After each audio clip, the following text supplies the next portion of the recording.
नमस्कार. Home minister co powered by Cinthol lime fresh special partner Alpenliebe Juzt जेलीच्या या भागात मी आदेश बांदेकर आपल्या सगळ्यांचं मनापासून स्वागत करतो. आज आपण ताडवाडीत आहोत. दीपा राजेंद्र गवस या सुनबाईंना भेटणार आहोत आणि रोहिणी भिकाजी गवस या सासूबाईंना. या घरावरचे सगळे संस्कार जाणून घेऊया. माझगाव ताडवाडीत आलेले आहोत.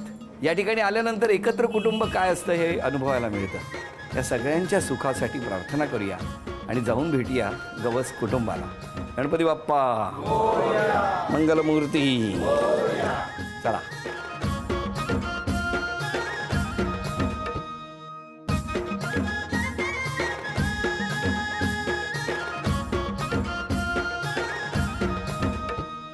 नमस्कार. नमस्कार.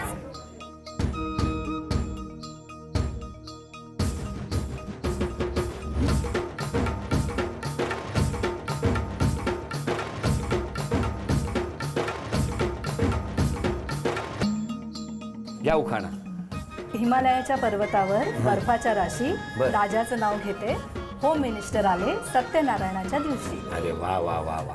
द्या ओळख करून साहेब. ह्या माझ्या सासूबाई. नमस्कार. हे मिस्टर. नमस्कार. ही मुलगी. हॅलो.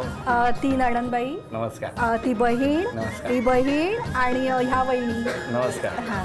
आणि पाटी माझा मुलगा. हॅलो. वहिनी. नमस्कार. आणि दीर मोठे आणि छोटे ही सगळी छोटी पिल्ली आणि ही माझी ताडवाडी फॅमिली सगळी. नमस्कार. नमस्कार. नमस्कार. सुरुवात करूया आजच्या गप्पांना. सासूबाई कसं वाटतंय आज? कसं वाटतंय असं विचारलं. किती वर्षापूर्वी सून घरात आली? 23. मग तेव्हापासून तुम्ही बोलणं कमी केलेलं दिसतंय. नाही बोलणं असतंच आमचं. काय गोड असतंय. सुनबाई असं काय केलं? सासूबाईंना बोलायचंच बंद करून टाकलं? बिलकुल नाही. मी काहीच नाही केले. मग तुम्हाला मला विचारायचंय तुमचं बालपण कुठलं? माझं बालपण लालबागचं. लालबागला कुठे? मेघवाडीत. तुमचं बालपण कुठलं? माझगावातलं. इथेच? हो. ताडवाडीत? नाही, थॉर मेन्शनमध्ये. ताडवाडीत मला येऊन 20 वर्ष झाली. 20 वर्ष म्हणजे लग्नानंतर इथे आलात? हां, लग्नानंतर इथे आलो. लग्नानंतर. हो. तुम्ही आता काय करता? मी आता इन्कम टॅक्स डिपार्टमेंटला आहे. तुम्ही कुठल्या डिपार्टमेंटला? मी पण तिथेच आहे. नाही 23 वर्षापूर्वी कुठे होता? 23 वर्षापूर्वी मी बँड्रा कुर्ला कॉम्प्लेक्सला होते. बरं. तुम्ही काय करत होता तेव्हा? तेव्हा मी पण बँड्रा कुर्ला कॉम्प्लेक्सचाच होतो. आम्ही एका डिपार्टमेंटलाच होतो. एकाच डिपार्टमेंट? हो हो. मग काय झालं?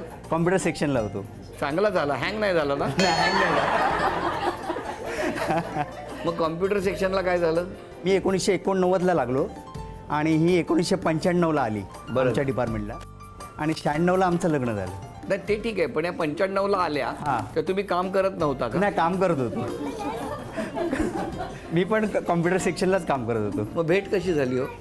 भेट अशी झाली की ते सिनियर होते मला आणि माझी बॅच होती ती आमचा ग्रुप वाईज होतो आम्ही सगळे. आणि मी जेव्हा आम्ही एंटर झालो इकडे ह्यांच्या सेक्शनमध्ये तर हे ह्यांचा खूप नेचर कॉपरेटिव्ह आहे. आणि मग त्यांनी सगळ्यांना ते असं कुठे डॉक्युमेंट सबमिट करायचे, कुठं काय करायचं वगैरे हे सगळ्यांना ते मदत करत होते. त्यामुळे ते लगेच फ्रंटला आम्ही बघत होतो त्यांना. हां. पण मला सांगा तेव्हा अख्ख्या त्या डिपार्टमेंटमध्ये तुम्ही एकट्याच मुलगी होत्या का? नाही, माझ्या मैत्रिणी पण होत्या बऱ्याचशा.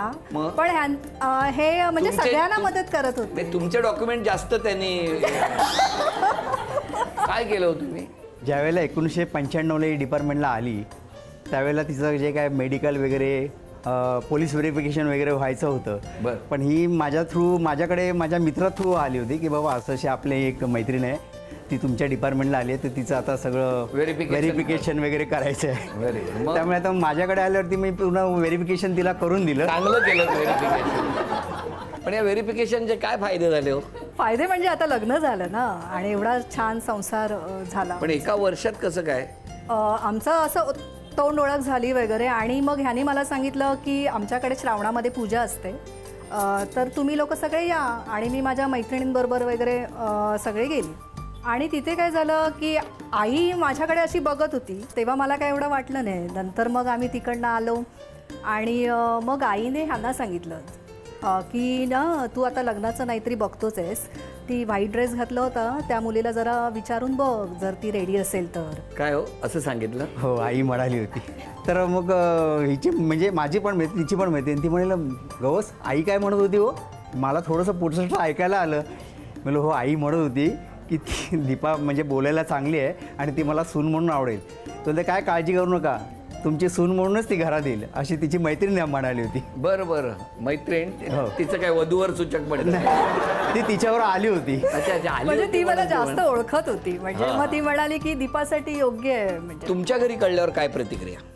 माझ्या घरी काय होतं माहितीये, मी सारखं म्हणजे हे मला मदत करत होते कुठे, तर मी सारखं आईला म्हणत होती, तर "अरे, तुम्हाला मदत करणारा मुलगा पाहिजे होता. नाही, मदत करणारा पण हवा होता, प्रेम करणारा पण हवा होता, मला समजून घेणारा पण हवा होता. कारण फायनान्शियली मी तेवढी आता स्थिर झाली होती तेव्हा, ते माझ्या डोक्यात नव्हतं की तो. पण तेवढीच मदत आता करतात तेवढ्यात अरे उत्साहात? खूप करतात, खूप करतात. मग तेच करतात का सगळी? सगळी नाही करत, पण बरीचशी करतात. सगळीच बरीचशी नाही करत. मध्ये पण- कसा स्ट्रेस होता बघितला ना तुम्ही? बरं, या ठिकाणी बऱ्याच वर्षांपूर्वी म्हणजे 9-10 वर्षापूर्वी माझगाव ताडवाडी हे असं नाव आहे की त्यांनी त्या वर्षी, कारण त्याचा साक्षीदार मीही पण होतो त्यावेळेला, मी सुद्धा त्या स्टेजवरती त्यावेळेला होतो, माझ्याच हातात माईक होता आणि त्या दहीहंडीच्या वेळेला मी तो थर एक एक एक एक मोजत होतो. 1, 2, 3, 4 आणि 9 थर लावले गेले होते आणि सगळीकडे टाळ्यांचा कडकडाट, उत्साह, जल्लोष, ढोल हे झालं होतं. कसा होता त्यावेळचा अनुभव? त्यावेळेचा म्हणजे काय असतं, इथे दहीहंडी असली ना की आमच्या बिल्डिंगमध्ये कोणीही मुलगा घरीच नसतो आणि हे सगळे म्हणजे एखाद्या सैन्यामध्ये काही युद्ध करायला निघतात ना तसं सगळेजण निघतात आणि मग आम्ही सगळे रात्रभर 2:30 काय 3 काय सगळे होल ताडवाडी जागी असते हे लोक येईपर्यंत, आणि मग ते जेव्हा येतात तेव्हा मग आम्ही सगळे हॅपी. काय हो, कसा होता तो अनुभव? तो अनुभव खूपच म्हणजे माझ्या आयुष्यामध्ये, म्हणजे मी आता 20 वर्ष मला इथे झाली, पण तेव्हा लहानपणापासून सगळे माझा मित्रपरिवार इथलाच होता. त्यामुळे मी ताडवडीतच नेहमीच रोज संध्याकाळी असायचो आणि ह्यांच्या गोविंद्याला नेहमी जात असायचो. पण मी 20 वर्ष इथे म्हणजे 20 वर्षापूर्वी इथे आल्यानंतर नेहमीच म्हणजे मी पण एक त्यांच्यामध्ये ॲक्टिव्ह सभासद त्यांचा झालो आणि मी पण दहीहंडीमध्ये सामील झालो. आणि ज्या वेळेला आमचा 9वा थर लागला, अजूनपर्यंत या महाराष्ट्रामध्ये रेकॉर्ड आहे, आमच्या माझगाव ताडवडीने पहिले 7 थर लावले, पहिले 8 थर लावले आणि पहिले 9 थर लावले. त्यावेळेला तुम्ही स्वतः तिकडे होता. स्टेजवरती माईक घेऊन होतो आणि मला तो भाग्याचा क्षण अनुभवता आला होता, कारण मला ते दिसत होतं आणि जो काही कॉन्फिडन्स होता त्यावेळेला, मी स्टेजवर जस्ट 2 मिनटं आधी गेलो होतो, तो माईक माझ्या हातात आला होता आणि 1, 2, 3, 4 असं करत करत जेव्हा तो 9वा थर लागला तेव्हा क्षणभर काही सुचत नव्हतं. वातावरणामधला जल्लोष म्हणजे सांगू शकणार नाही, इतकं व्हायब्रेशन त्यावेळेला अनुभवलं होतं. हा आनंदाचा उत्सव जल्लोषात साजरा करा, पण स्वतःची काळजी घ्या, हे मला अगदी मनापासून सांगावंसं वाटतं. कारण या आनंदाला कुठेही कसलंही गालबोट न लागो, श्रीकृष्णाच्या चरणी प्रार्थना. आणि दोघींसाठी एक आव्हान आहे, आता एक खेळ आहे, तो दोघींनी म्हणून पूर्ण करायचा आहे. यामध्ये सासूबाई आणि सूनबाई अशा चिठ्ठ्या लिहिलेल्या आहेत. तुम्ही एक एक चिठ्ठी काढायची, पटकन बघायची. सूनबाई असं लिहिलेली चिठ्ठी आहे, ती सासूबाईंच्या हातात द्यायची. हां, तर बघायचं या खेळात काय होतं. वेळ 30 सेकंदाची. फक्त सूनबाई आली की चिठ्ठी त्यांच्याकडे द्यायची. ओके. 5 चिठ्ठ्या तुम्हाला शोधायच्या आहेत 30 सेकंदामध्ये. तुमची वेळ सुरू होते आहे आत्ता.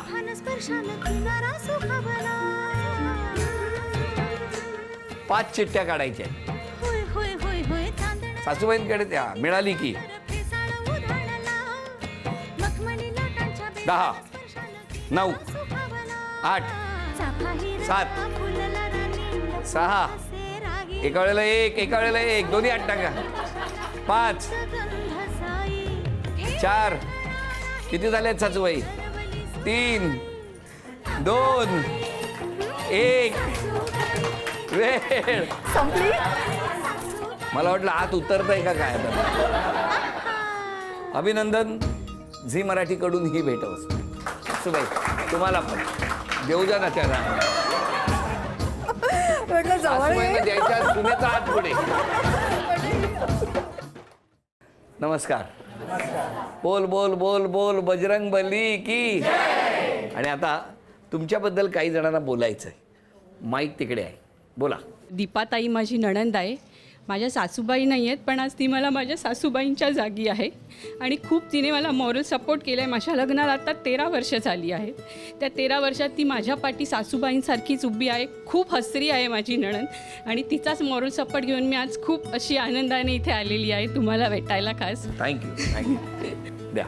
वहिनी आमची खूपच छान आहे, म्हणजे वहिनीबद्दल बोलण्याला शब्दच नाही आहेत. आईची जागा तिने सगळी, म्हणजे आई वडिलांचं प्रेम या दोघांकडून मला भरपूर मिळतं. तुम्ही भाग्यवान आहात की अशी मुलगी तुमच्या घरात आली, हो ना? घ्या. तिची लहान बहीण, ताईची लहान बहीण. बरं. आम्हाला आई वडील नाही आहेत, पण आई वडिलांची कुठचीच कसर ताई आणि भाऊजींनी आमच्यासाठी ठेवली नाही. भाऊजी कसे आहेत? भाऊजी माझ्या वडिलांसारखे आहेत. माझं कन्यादान पण दोघांनी केलं. अरे वा. सो मी खूप अटॅच आहे त्यांना. अजून कोण बोलणार आहे? दीपा माझी शेजारी आहे. बरं, तुमचं कुठलं घर? तिच्या बाजूचंच. हे बाजूचं? हां. हे हां. ओके. आणि ती ना खूप बोलकी आहे. एकदा सुरू झाली ना का ती थांबत नाही. म्हणजे तिकडचा आवाज तुमच्याकडे येतो आणि नेहमी तिचा चेहरा हसतच असतो. कधीही बघा ती हसतच असते. आणि त्यांचा बाहेर पडतात तेव्हा तेही हसतच असतात. त्यांचाही हसत असतो ना. बरं बरं. अजून कोणी बोलणार आहे? वहिनी आमच्या समोरच राहतात, समोरच्या घरात. त्या गातात खूप सुंदर. काय सांगताय? हो, खूप सुंदर गातात. कारण का आमचा हळदी कुंकाचा कार्यक्रम होतो तेव्हा त्या पुढे पुढे असतात गाण्यासाठी. पण मला सांगा, मग तुमच्याकडे रेडिओ वगैरे आहे की त्या गायलेलंच ऐकायला येतं? नाही रेडिओ आहे आमच्या. मग एक ऐकवा ना एक गाणं. जीवन गाणे गातच राहावे, जीवन गाणे गातच राहावे, झाले गेले विसरून जावे, पुढे पुढे चालावे, जीवन गाणे गातच राहावे, जीवन गाणे गातच राहावे. तुम्हाला मी प्रश्न विचारल्यानंतर तुम्ही जे उत्तर आमच्या दिशेने देणार ना, ते उत्तर पॉइंट मिळणार आहे, म्हणजे गुण मिळणार त्याला. या दोघींमध्ये जास्त राग पटकन कुणाला येतो? सून. या दोघींपैकी झोपायला जास्त कुणाला आवडतं? सून. हो, झेंडा वर केला त्यांनी. हो, तुम्हाला 2 गुण मिळालेत. या दोघींमध्ये अन्नपूर्णा कोण आहे? सासू. जास्त समजून घेऊन माया करण्याचा स्वभाव कोणाचा? आईचा. आणि आता 5वा प्रश्न. या दोघींपैकी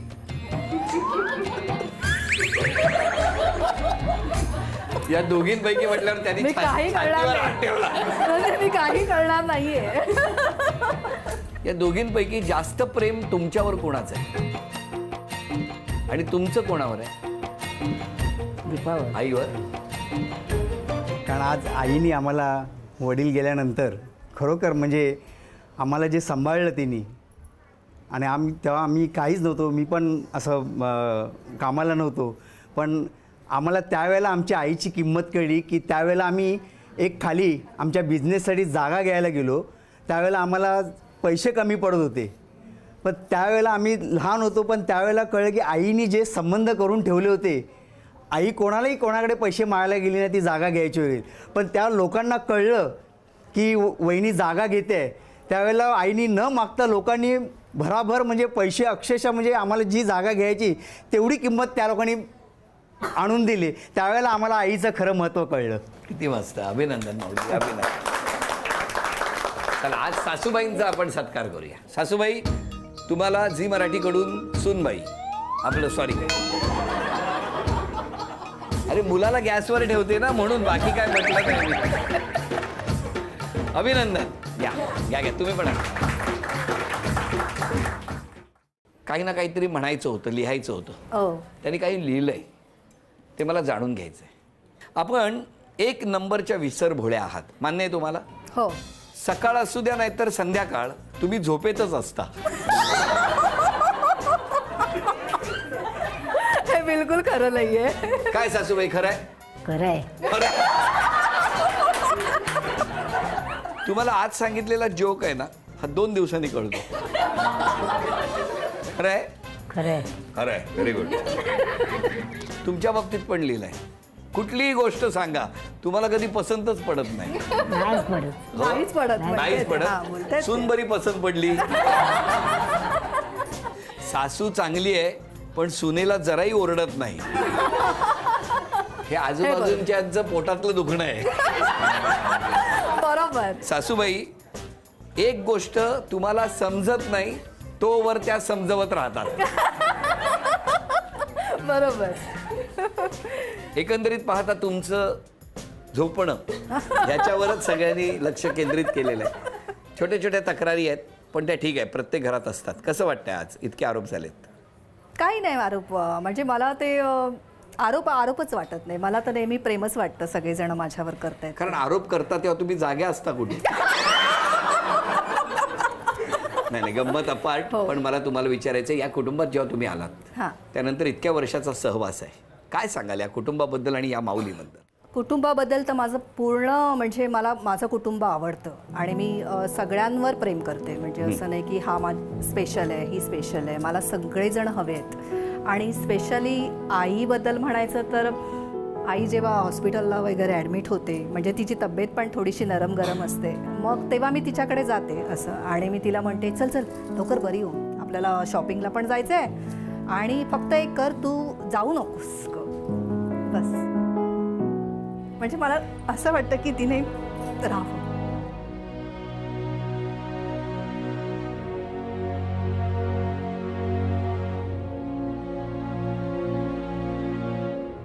सासूबाई मगाशी म्हणाल्या माझी सून खूप चांगली आहे. एका वाक्यात बरंच काही आलेलं आहे. चांगलीच आहे. आज क्षमा मागायची तर कोणाची मागाल? क्षमा मागायची तर मी आईचीच मागेन पहिलं. कारण माझी फॅमिली मला हे करते की चल ती जॉबला आहे, तिला मिळत नाही वेळ द्यायला. पण कधी कधी काय होतं माहिती आहे, मला फोन करायचा असतो, गडबडीत राहून जातं. आईची तब्येत विचारायची असते, गडबडीत राहून जातं. पण त्यातल्या त्यात मी पण कुठेतरी मग ते असं लागत राहतं की अरे आई आहे ना आता, मग जाऊन, म्हणजे मला वेळ कमी पुरतो. तुम्ही? आईची मागेन. या दोघांच्याही सुखासाठी, तुमच्या कुटुंबाच्या सुखासाठी तुम्ही कायम झटलेले आहात आणि म्हणूनच आज हे कुटुंब, ही पिढी अत्यंत आनंदाने जगते आहे. तुम्हाला सुदृढ दीर्घायुष्य लाभू दे ही देवाकडे प्रार्थना. आणि या प्रार्थनेबरोबरच या गप्पा कितीही मारल्या तरी संपणार नाहीत, तक्रारी या कधीही मिटणार नाहीत आणि आनंद हा दिवसागणिक वाढतच राहणार. त्या सगळ्यांना सुदृढ दीर्घायुष्य लाभू दे ही प्रार्थना. आणि या प्रार्थनेबरोबरच आता क्षण आला आहे तो सन्मानाचा. या असंख्य चिठ्ठ्या आहेत. आता मला तुमची मदत लागणार आहे, कारण या चिठ्ठ्यांमध्ये ना अर्ध्या चिठ्ठ्या ज्याच्यामध्ये सासूबाई लिहिलेलं आहे, अर्ध्या चिठ्ठ्यांमध्ये सूनबाई लिहिलेलं आहे. तुम्ही जी चिठ्ठी काढणार त्यांना आज पैठणी मिळणार आहे. हां, आता मला बघायचं आहे तुमचं जास्त प्रेम कोणावर आहे. बरं घ्या, चला बघूया कुठली जाय बघायची नाही. मला उत्सुकता आहे ना तुमच्यापेक्षा. सूनबाई, झी मराठीकडून ही भेटवस्तू तुमच्यासाठी. आणि ही चांदीची अन्नपूर्णा या अन्नपूर्णेसाठी. माऊली आम्ही. आणि वैद्यनाथ तथास्तु पुणे यांच्याकडून मिळते आहे पैठणी. अभिनंदन.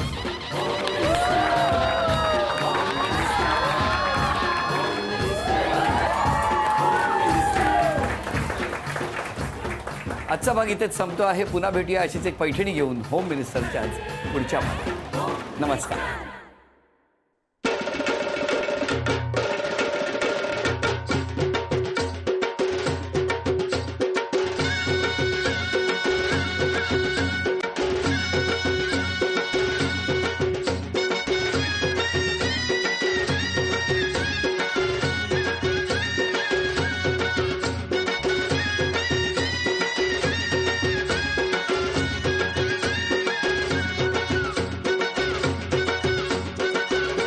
आता आपण सार्वजनिक गणेशोत्सव मंडळ माझगाव ताडवाडी या ठिकाणी आलेले आहोत. 2008-9चं तो दिवस मला अजूनही आठवतो. एकावर एक थर रचत उंच उंच थरांचा विक्रम जेव्हा झाला त्यावेळेला माझगाव ताडवाडीने 9 थर रचले होते. तो क्षण कधी विसरणार नाही, कारण त्या क्षणाचा साक्षीदार होण्याची संधी, ते भाग्य मला लाभलं होतं. एकसंघपणाची ही भावना निर्माण करणारा असा हा दहीहंडी उत्सव. आणि या उत्सवामध्ये अग्रस्थानी असणारं हे माझगाव ताडवाडी त्या ठिकाणी आत्ता आपण आहोत.